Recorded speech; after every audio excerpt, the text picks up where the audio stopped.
आमच्या चॅनलला सबस्क्राईब करा आणि बेल आयकॉन दाबा. रायगड जिल्ह्यातील गाव आणि तालुक्यातील चालू घडामोडी बबन शेलार टॉक शो.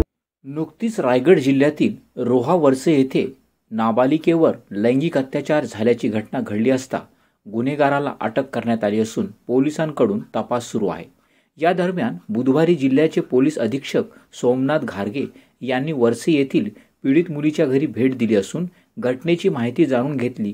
तसेच यावेळी जमा झालेल्या महिला पुरुषांच्या जमावाकडून होणाऱ्या मागणीसंदर्भात सांगितले की या घटनेतील आरोपींना कठोर शिक्षा होण्यासाठी सर्व साक्षी पुरावे गोळा करून न्यायालयात तातडीने दोषारोपपत्र दाखल करण्यात येईल.